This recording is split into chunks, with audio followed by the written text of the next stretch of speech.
Warning: the following program may contain material not be suitable for all audiences. Listener discretion is advised.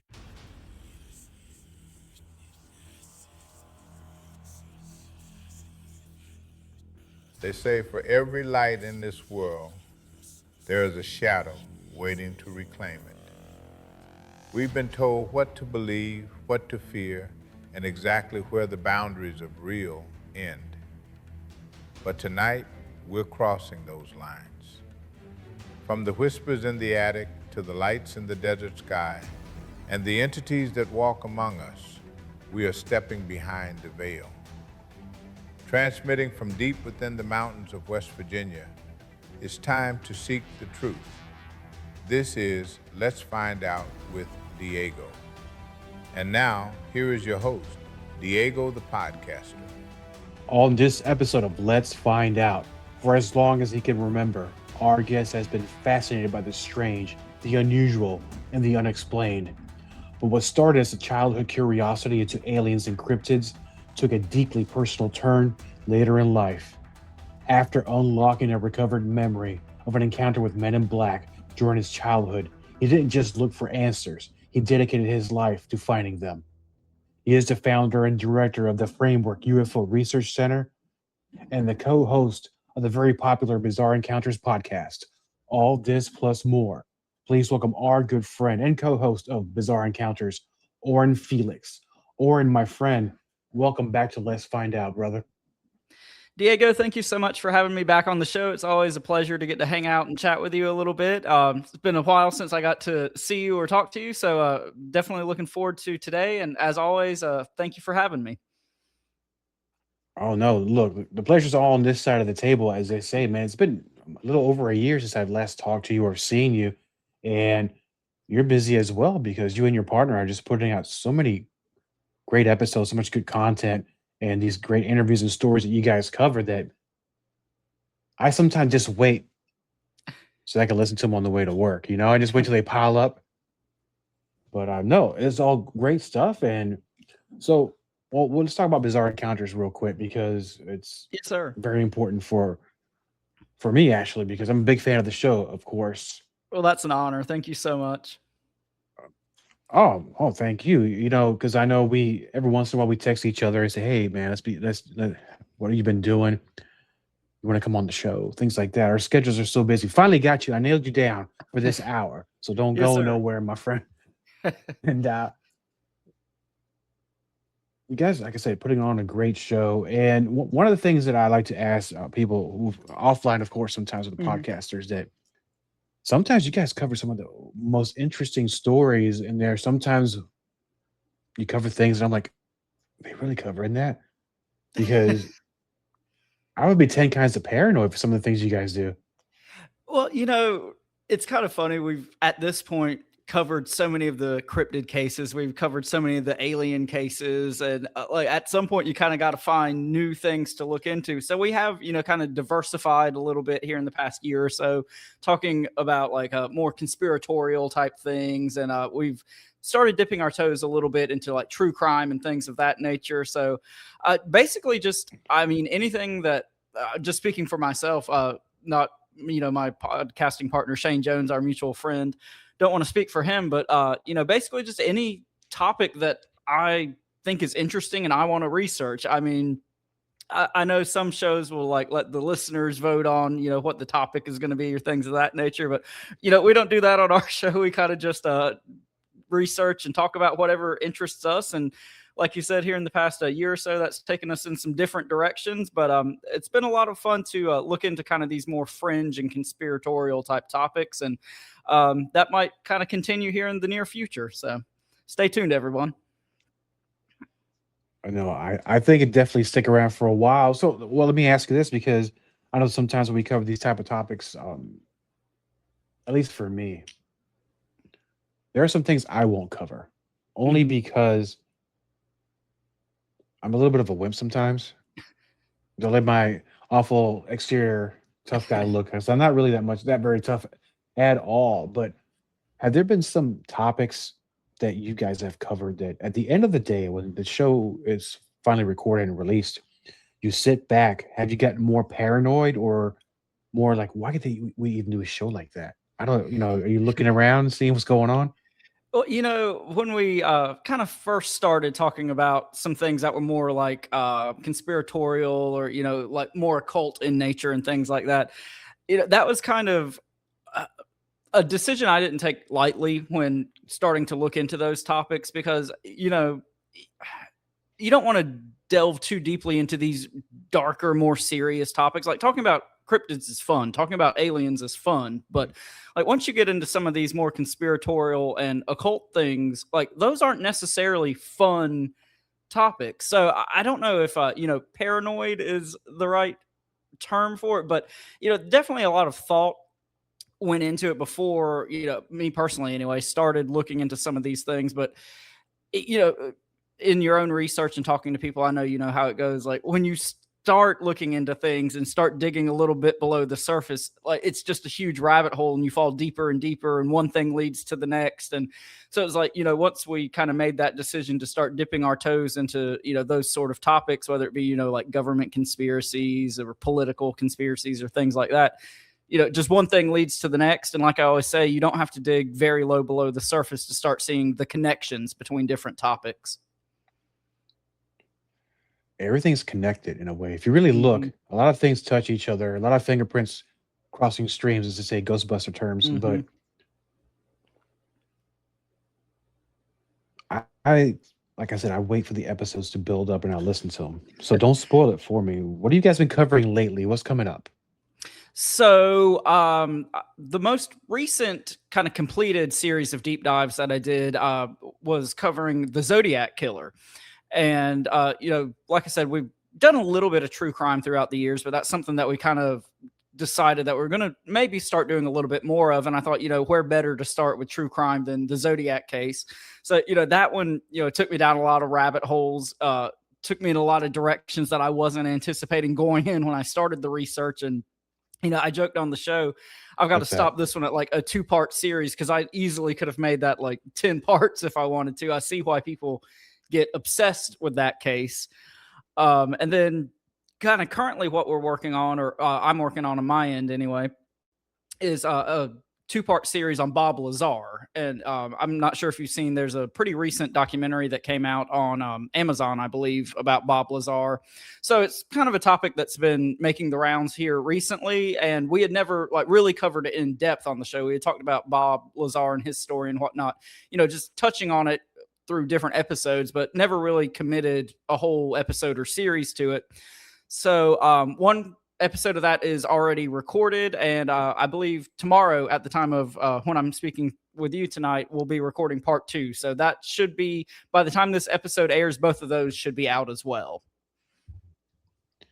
And doing your research for this 2-part series, and anybody who's been into UFOs, ufologies, UAPs, whatever you want to call it, has heard the name Bob Lazar. You can't escape it. It's like you're listening to history of wrestling. You hear Hulk Hogan. Oh, yeah. He's like the Hulk Hogan of the ufology, right? So yeah, absolutely. And there's been some things in there that surprised you that you didn't hear, that you know about beforehand. So I think the thing that's so interesting about that story is, a lot of people know about, kind of the broad strokes of Bob Lazar's story, or, have seen him on Joe Rogan or something like that. And, a lot of people have an opinion about him one way or the other. But for my research, like I bought Bob Lazar's like actual autobiography. I wanted to get it, straight from the horse's mouth, so to speak. So I'm not claiming that the series and the episodes we did is going to be a completely objective, hard-hitting journalistic approach on this. But, I felt like there was so much information flying around. And, like I said, so many people have an opinion one way or the other that I just wanted to present the information straight from, his own accounts and let everybody kind of make their decisions from there. And, I think there's a lot of different ways you can go with that story. I think it's, very easy to be like, oh, well, there was some sort of government or military shenanigans going on there. Or, if you kind of just take him at face value, a lot of things he said, in my opinion, make a lot of sense and help to answer a lot of questions with the whole extraterrestrial UAP, UFO situation. So, Yeah, I know that was kind of a rambling, long-winded answer, but I think kind of the thing that stuck out the most to me was how many different ways you could go about the same information. And I totally understand why people have such conflicting thoughts and views about him. Did you? Let me rephrase the question because it's going to come out really bad. Knowing what you knew about him before you did the Mhm, research, and knowing what you know of him after the research and mhm. after the series will be over, has your opinions changed about him? Um, Not really. And, something I say on the show a lot, whether we're talking about cryptid cases or UFO cases or anything like that, is, hoaxes do happen. People do lie about these sort of things, but I think that's relatively few and far between. And I feel like for the most part, when people report these strange experiences, they at least believe what they're saying happened. Whether that's completely true and completely factual or not, they're at least telling the truth about, their interpretation of the event. And I think Bob Lazar falls very much in that category. Like, whether these were, true to foil extraterrestrial crafts and, you know, extraterrestrial entities and whatnot, or whether this was some sort of like government experimentation, I don't know. I think that's up for debate, but I mean, I think this guy definitely did have a lot of these experiences that he claims to have. So that's kind of what I thought going into it, that, I tended to believe him. And I came away from the research still kind of believing him, but thinking, whether the whole extraterrestrial angle is 100% correct or not, I still believe that, something kind of weird happened to this guy. Yeah, it's interesting because, and I know you've probably gone through this same experience yourself, whether you could be at work or friends or friends of friends, where they ask you, you do all these shows about UFOs and Bigfoot Mhm. and cryptids, and you can call down the line. One of the more popular questions people ask me is, "Do you believe these people?" And I said, "Well, it's not up to me to whether I believe them or not, but I believe that Mhm. they believe what they went through. Mm, That's their absolutely. reality." And they're the ones that saw it. So, in a sense, people, I always like to say, people don't believe it until they experience it themselves. Mhm. No, for sure. And again, something I say all the time on the show is I feel like sometimes people will go out of their way to try to disprove something or rationalize something. And, all these like old cryptid or UFO cases, like the Hopkinsville goblins or something like that, when they're like, oh, well, there was a meteor and then it was an owl and then there was swamp gas that was glowing. And, at some point, in my opinion anyway, it takes more faith to like justify all these rational quote unquote explanations for things than to just be like, well, maybe something kind of weird happened there, you know? Yeah, it's always swamp gas and it's always a bear. That's gonna be the Yeah. name of my next book. Because that's no, no, I'm not gonna write a book. Forget that. That's a lot. That's Well, a you whole lot should. of stress. I don't need. Oh, well, we'll talk about that later on. I might Okay. pick your brain for some information. So now that we've covered that part, and I'm looking forward to seeing, listening to that series here coming out very soon. Well, I appreciate it, my friend. With and oh, of course, man. Now in Carolina, because we're going to talk Mhm. about some great things out of North Carolina. I spent a lot of time there back in my wrestling days. I love being there. I love Mhm. the food. I love the people. It was always a good time. I never not had fun in Carolina. Oh, good. I'm glad we And treated you well. oh, you did for almost 20 years. So I Awesome. love that. I almost moved there once, but that's a story for offline. We can't. Yeah, Okay. no. But it's care because we talked about before on the show. You had your experience with Men in Black and Mhm. uh, possible UFOs as well. Is Carolina known more for UFOs, or are they known more for cryptids? So that's an interesting question. North Carolina is not a state that a lot of people heavily associate with UFO or cryptid activity.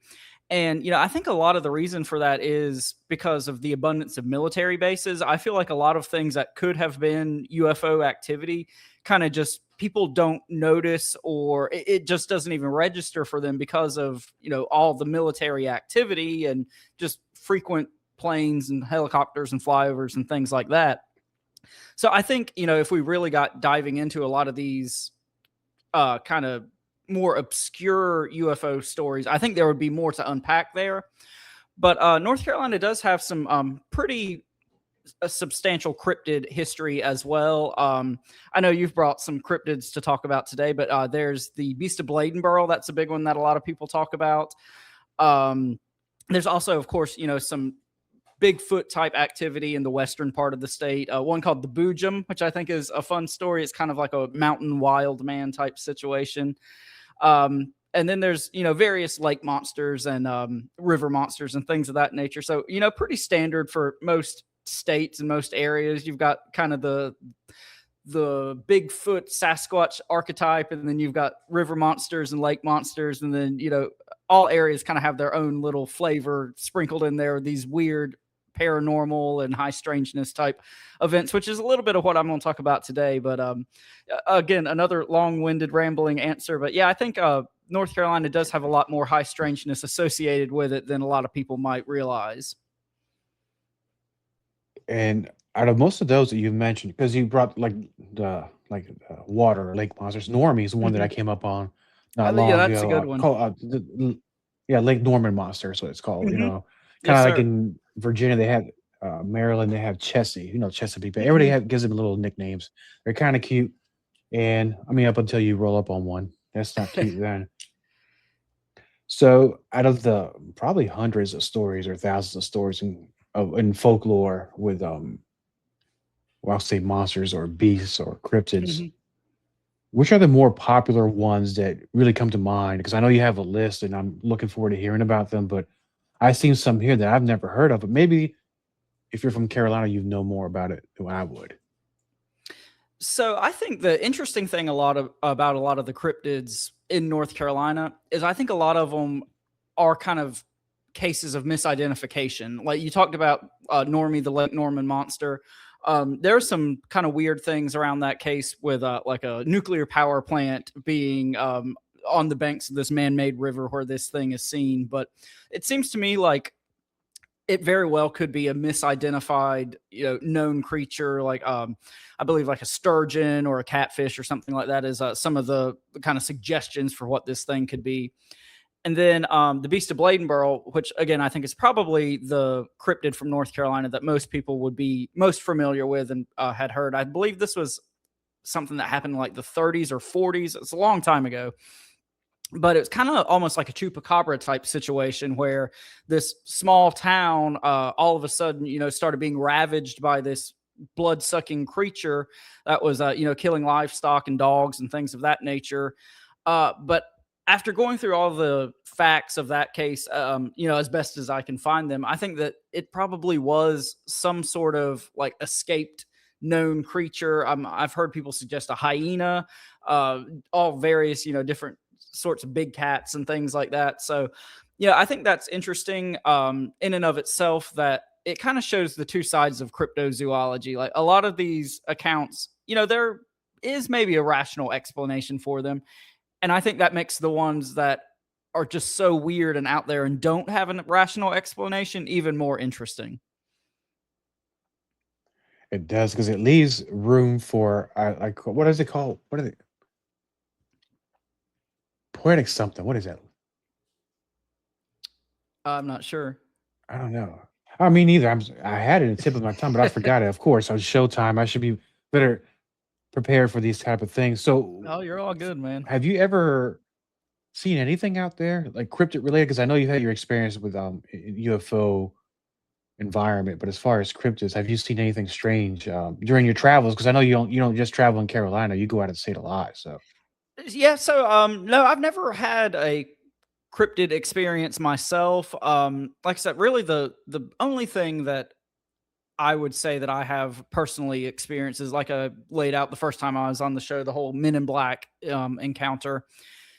And this is more my girlfriend's story than mine, so I'm not gonna get too deep into it, but I do believe that there was a shadow person, shadow entity type being that was at the apartment she used to live at.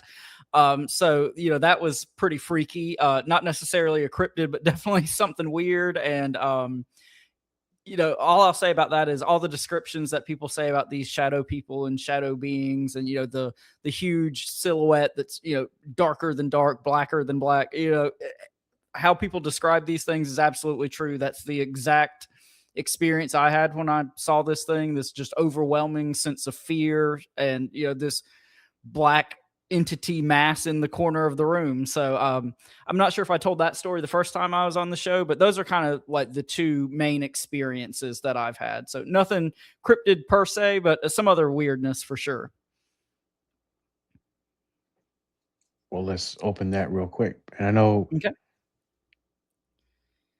sometimes these kind of stories, they can get kind of let's say emotional for some. So people don't want to get deep dive too much into them. Mm-hmm. But you've had any further experience, at least where you're at right now? No, so that's kind of what's interesting about this story.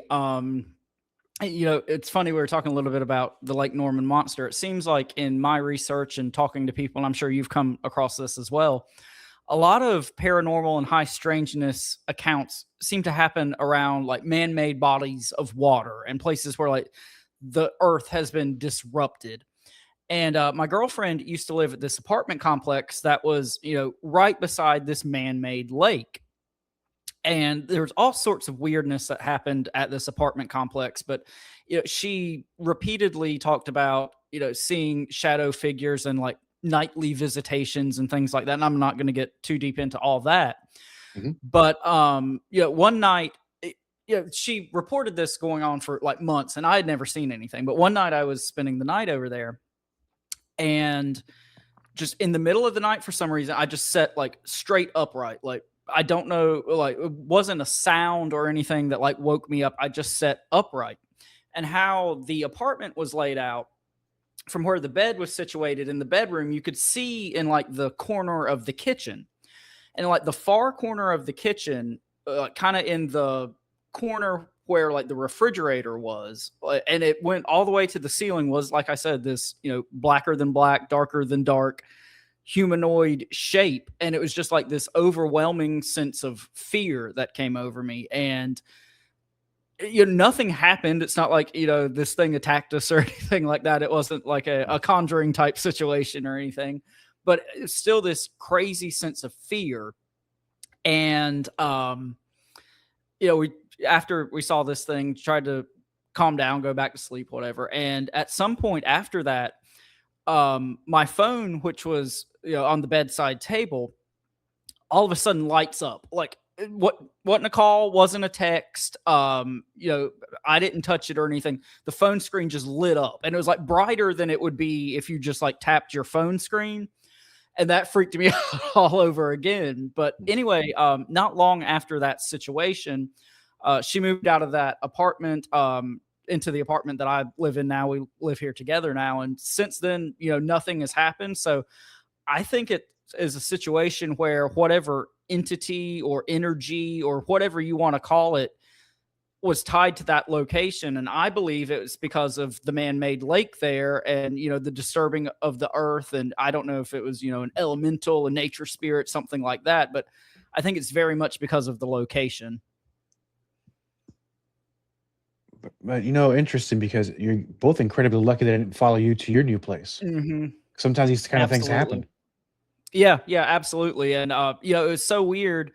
Because we had talked about that, what's going to happen if this thing does follow us. And luckily we haven't had anything like that. She hasn't had any ill effects or these things following her, since then. But, for a while there, it was a regular occurrence and, a pretty scary time. And what's kind of interesting is around the same time that I had my kind of recovered memory about my Men in Black experience that you talked about in the intro, she was having these experiences at her apartment. So it was kind of funny. Well, ironic, I guess would be a better word. Not that funny, but that's kind of what led us down this path to kind of start researching the paranormal more seriously and to start, going to conventions and festivals and things like that, and meeting people such as yourself, who we've been lucky enough to meet on several occasions. But it's kind of just strange timing and a little bit coincidental almost, but beyond coincidence, that all this kind of happened at the same time and kind of led us down these paths. And during that time, were you podcasting and talking about these types of No, experiences and subjects? no. So that was actually before I started podcasting. And, like I said, or like you said, rather in the intro, I've always been interested in this sort of thing and cryptids and aliens and weirdness. And then, when I had that recovered memory, that's when I really started looking into things seriously and like, okay, I need to do something with this. And, through that whole experience, and like I said, just going to different conventions and whatnot, meeting different people, we were lucky enough to be invited on some different podcasts. And through that, I met Shane Jones, our mutual friend, other co-host of Bizarre Encounters. And he invited me to be a co-host on the show. So that's kind of how all that happened. But yeah, when I first started having these experiences and looking into this stuff, I was not podcasting or really researching seriously at that point. And going back to your memory that you recovered, 'cause everything ties together. I don't know if we talked about it when we first met and you came on the show about a year and I'm almost 2 years ago, probably at this Yeah, point. it's been a while. What triggered that memory? So just a little bit of background. I'll try to make this as short as I can since, I've already told the story to your listeners. But I grew up across the creek from a very large military base. And like I said, there was always kind of helicopter maneuvers and planes flying over and things like that. So, if there was a UFO, it probably wouldn't have even registered to us at that point. But one day we were just like sitting around the house and this white van pulls up and these two guys get out of the van. They had, black dress pants, short sleeve, white dress shirts, black ties, black sunglasses. So basically just, the stereotypical Men in Black uniform. And they just started like walking around the perimeter of our yard, like going down to the marsh by the water, kind of looking out toward the base. And so my mom, told me and my sister, go hide in the closet. I'm going to see what these guys are up to. And so, kind of a strange part of the story is my mom, came back and got us out of the closet after these guys left. And we never really talked about it after that. And what triggered this memory is, funny enough, I was watching an episode of Ancient Aliens, and it was an episode on the Men in Black. And I need to go back and try to find this episode and watch it again. But something that happened in that episode, one of the stories they were talking about, it just like hit me like a ton of bricks when I was watching this. I was like, oh my God, I remember basically that exact same thing happening to me. And a few months after that, my father unexpectedly passed away. And so me and my mom and my sister were kind of on a road trip, just, taking care of some things with that. I just straight up asked my mom and my sister, I was like, hey, I've got this thing that I think happened. Do you guys remember this? And both of them said, yes, they did remember that happening. Strangely enough, my mom, when I asked her, I was like, so what happened when you went out to like try to talk to these guys and see what was going on? She said, I don't know. I have no recollection of that. So we kind of joked, but not joked. She might have got zapped by the Men in Black. So that's kind of, the broad strokes of the story. But to answer your original question, funny enough, it was an episode of Ancient Aliens that kind of triggered this recovered memory that kind of sent me down this path. I wouldn't doubt, as long as that show's been around and as popular as it is, that it may have done the same effect for other people around the world, that perhaps they have some sort of recovered memories. Oh no, I remember this happened when I was a kid or a teenager. So Yeah. I mean, that show's still going strong. It's probably the most popular thing that channel's ever put out. Yeah. Well, and that's what I think is really great about, not only podcasts, but people seem to be much more in tune with and likely to believe like strange and paranormal stories now than in years past. And there doesn't seem to be quite the stigma around it that there has been previously. And I think, people sometimes poo-poo ancient aliens, and they're like, oh, well, there's an agenda behind it, and yada, yada, yada. Yeah, that's true with anything. But I think what's more important than all that is getting people thinking and getting people to ask questions. And for any faults behind ancient aliens or like Joe Rogan or anything like that, I think just getting people to think about these weird topics and do their own research and look for their own answers is invaluable. And I think it's made it a lot easier for people to talk about their own weird experiences, where there are these things out there in pop culture that people are discussing these topics and not acting like the people who are sharing them are crazy people. Right. And you touched on something there very important that, at least to me, because this is the reason I started podcasting, is because I had my own experiences in life. Hmm. And you can do a lot of research on internet or go around and to the conventions, you get information from people there, listen to their speeches or read their books. Hmm. But there's something about the one-on-one conversation you can have with somebody on a show.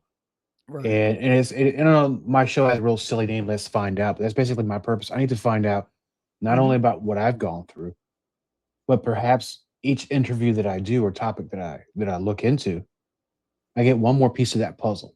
And Exactly. sometimes I think I'm close, and then I'm like, oh no, there's so much more. So like, Yeah. it's endless.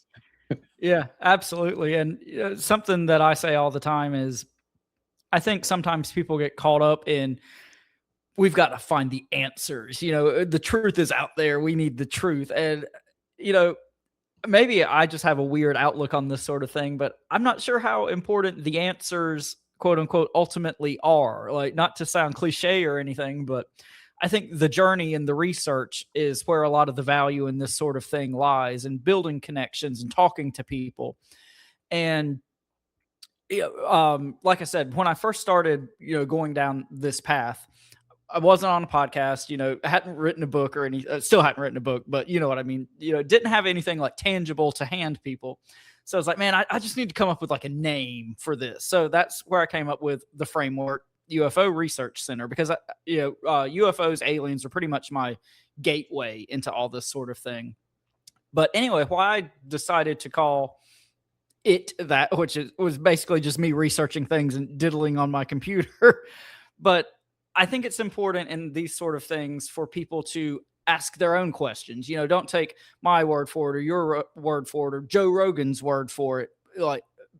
Like you said, take one piece of information from each interaction you have, or each book you read, or each podcast you listen Mhm. to, and do your own research and dig below the surface and start, building your own framework of ideas and putting your own thoughts together. So that's why I called it that, because I wanted, when people asked me, what does that mean? Why did you call it that?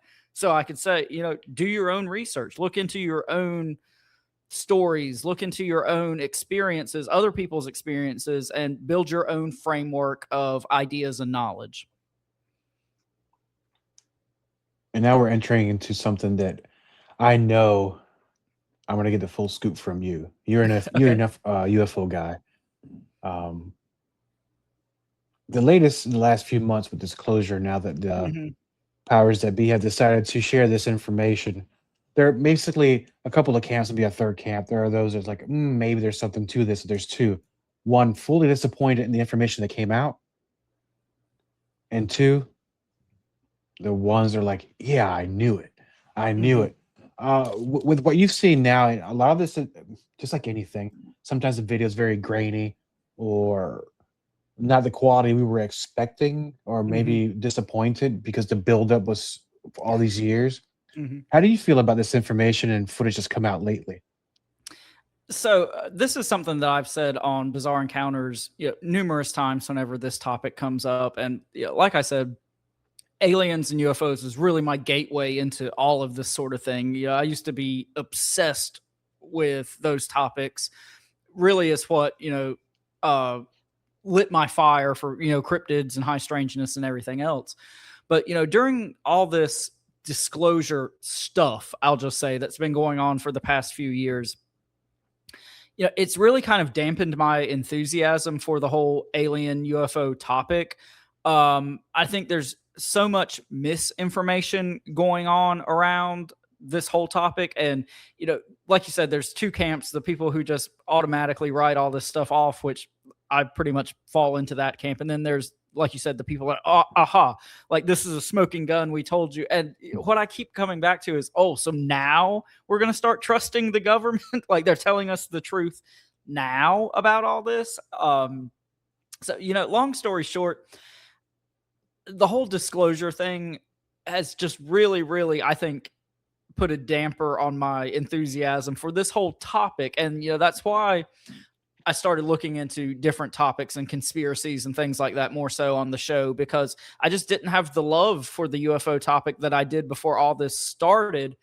Because, at absolute best, this is a highly controlled narrative, and you're receiving the information that the government wants you to have. So for people to think that this is any kind of objective truth, I think is asinine.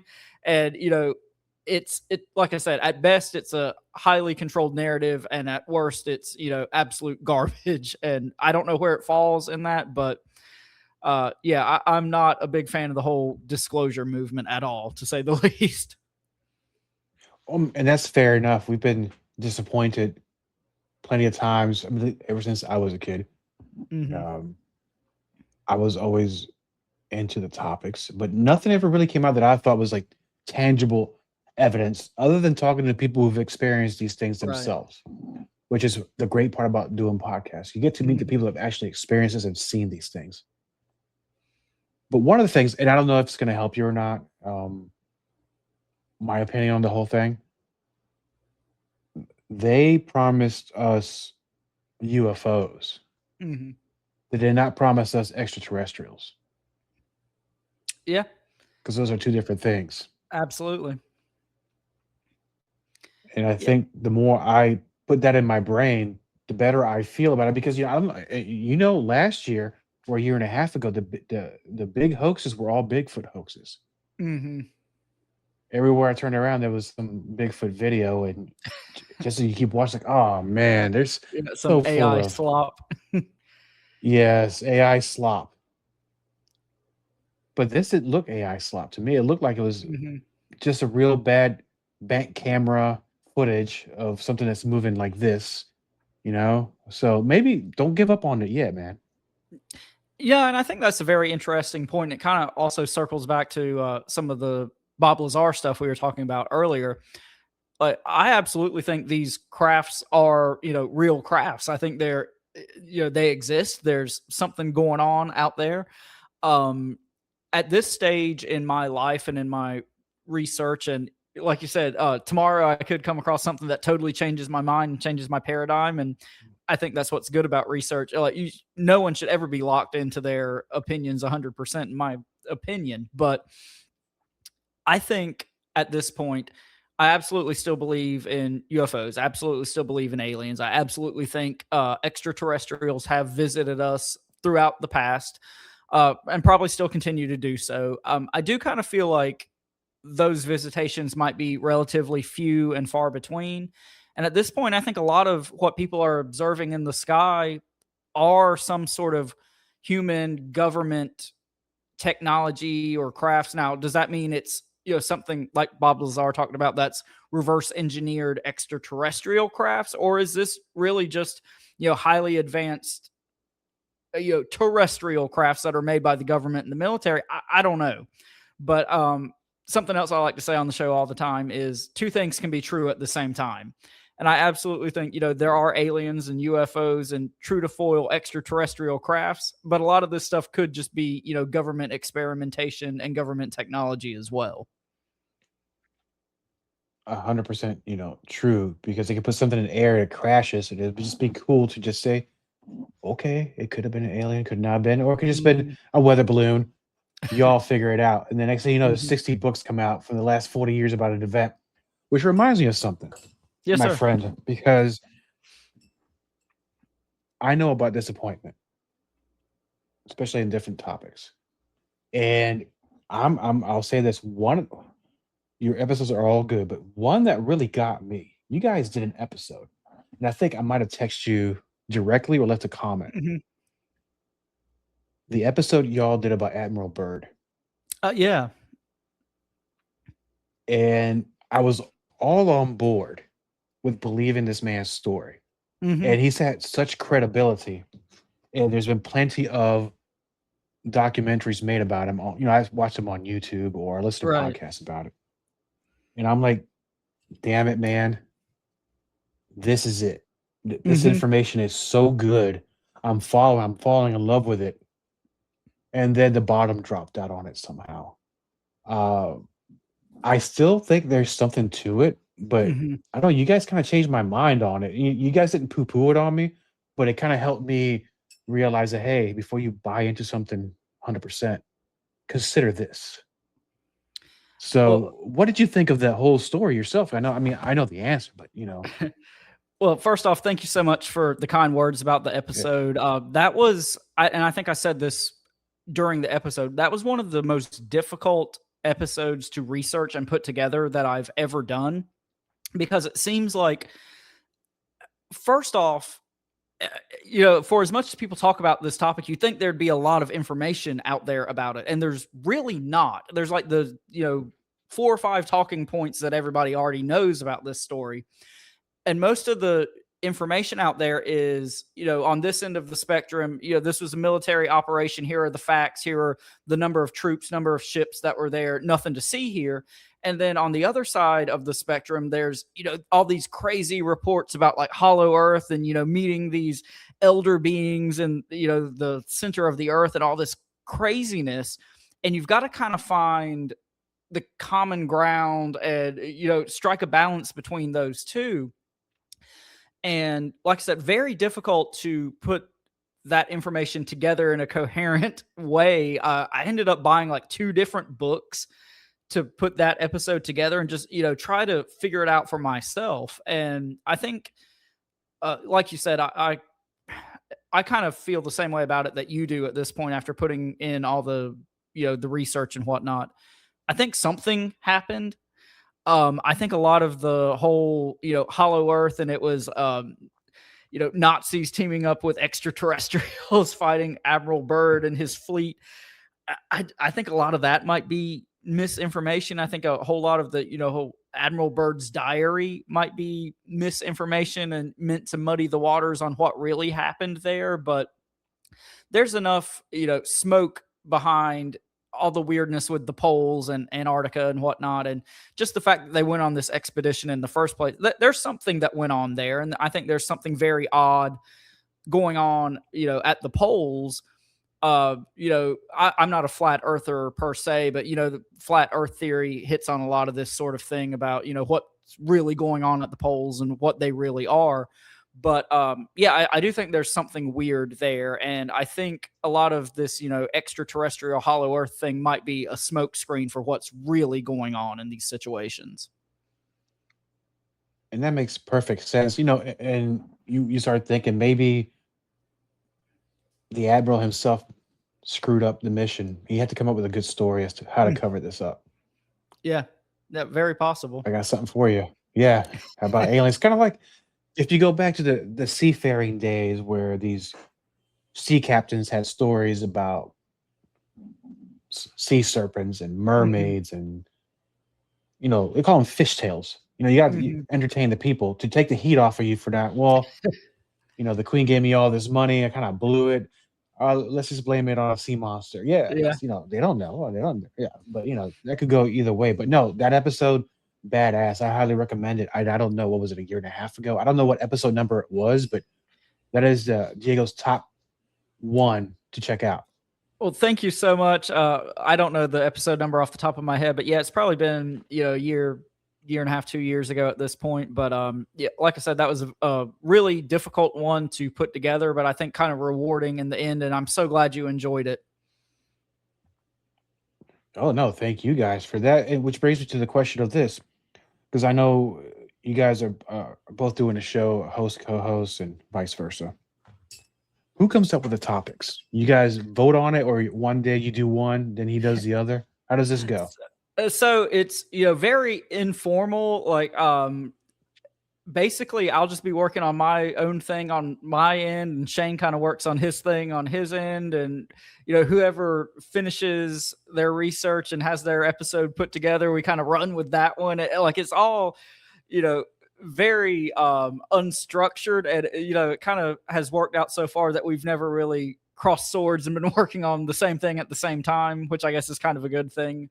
But yeah, very informal. I'll just, try to find something that interests me and I want to look into. And, there's been many times when I was like, okay, I'm going to write an episode about this. And I get, a little ways through the research, or sometimes even try to write the episode. And I'm like, either this doesn't interest me anymore, or I just don't think there's enough material here to cover in a whole episode. So, there's not really like one set in stone way that I or we go about this. Basically just whatever interests me and I think would make for a good episode. And like I said, first and foremost, I put episodes together and research topics that I want to talk about. And if other people enjoy it, great. And if not, that's fine too. Everything's not for everybody. So I just, first and foremost, just try to do things that interest me, because I think if I'm not interested in it, I'm not going to put my best work into it, and it's not going to be as good as something that I, am genuinely, interested in and have a passion for. So, with that being said, and I know that you do a lot of the research, I know we're going to talk about the Bible Lazar coming up. What's coming up in the next few months? What ideas do you have on paper that you're going to explore and bring up on the show? So, like we said a little bit earlier, having to try to dig a little deeper for potential topics at this point. We've talked about all the big cryptids. We talked about a lot of the big UFO situations.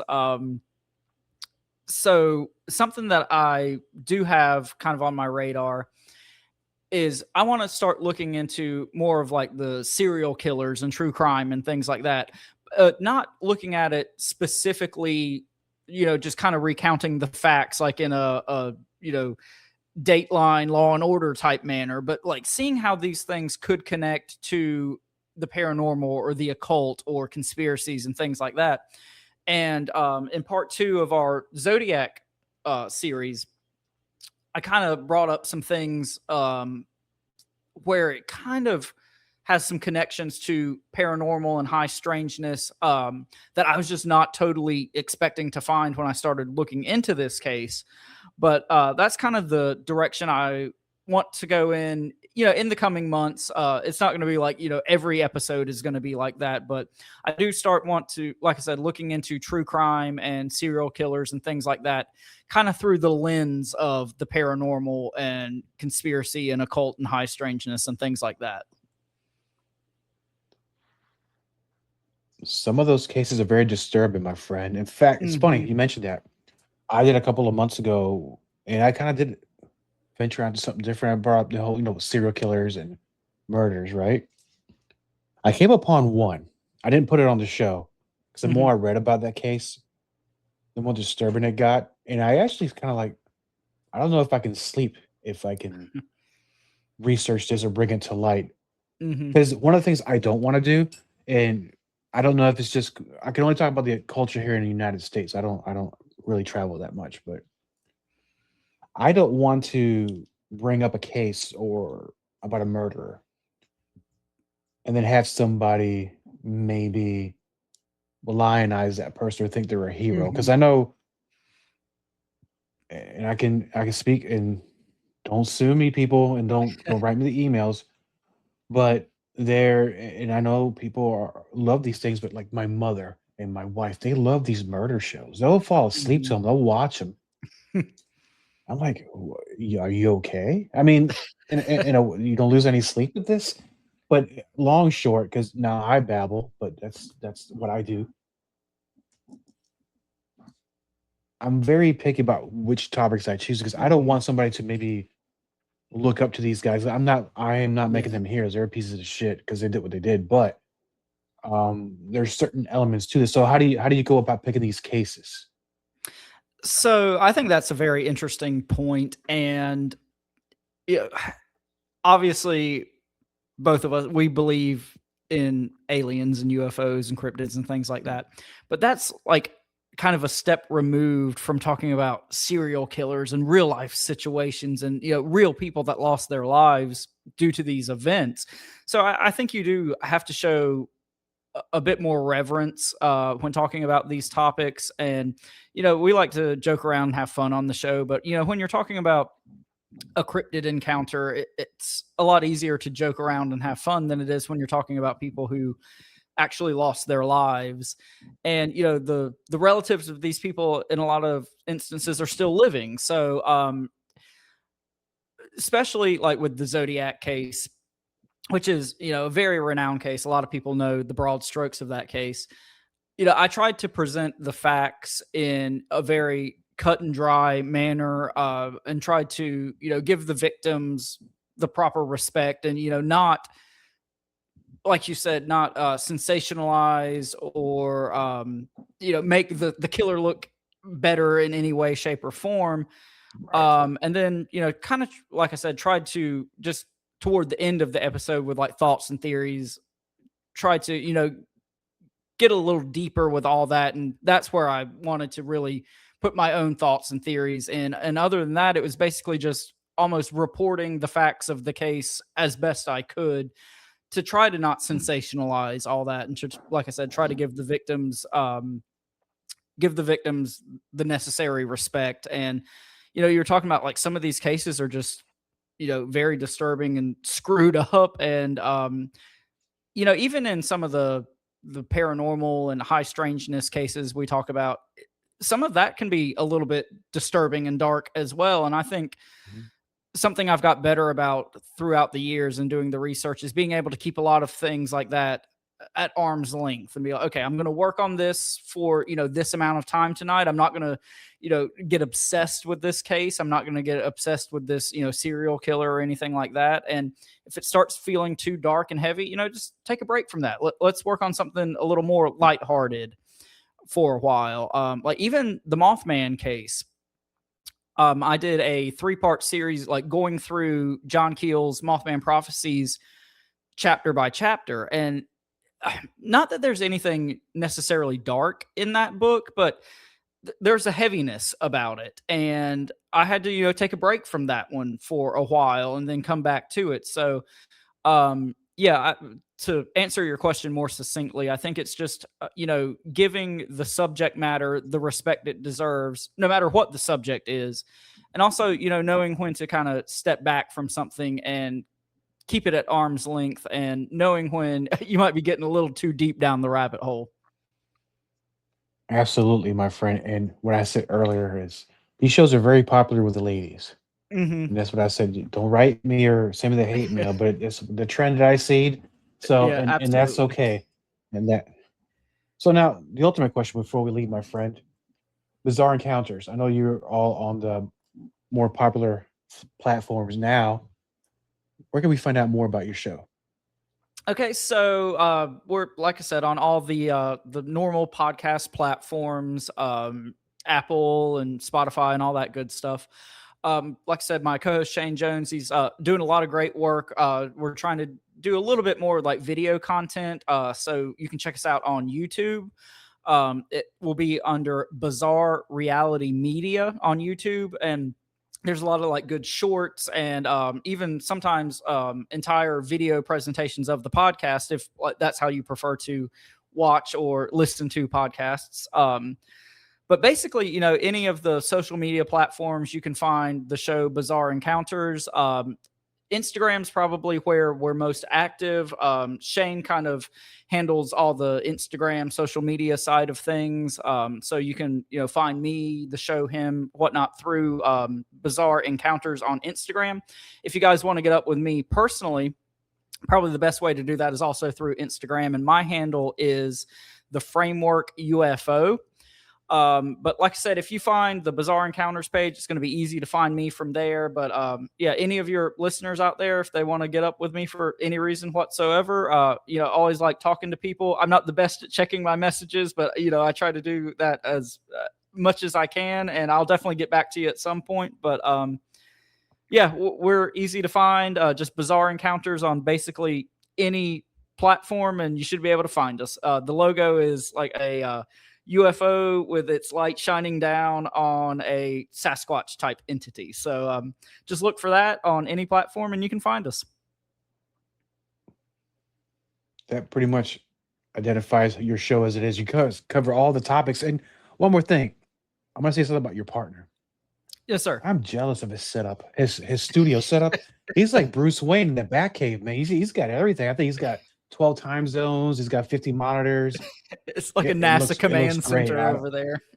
It's a command center. Yeah, it's the command center. And I love you both. And man, I tell you what, let's not go another year and a half before having you on or having a conversation. Let's bring you back later this year. Let's discuss some of these topics that you're going to be bringing up on your show, and then let's see what kind of answers we find from today onward, and we'll talk about it.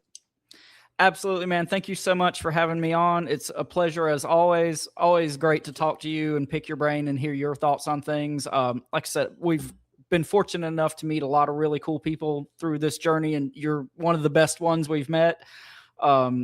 Always enjoy talking to you. I'll come on anytime and pick your brain, and we'll just find some more fun stuff to talk about. Thank you, my friend. Copyright Diego the Podcaster. All content for Let's Find Out is the property of Diego the Podcaster and is served directly from our servers with no modification, redirects, or rehosting.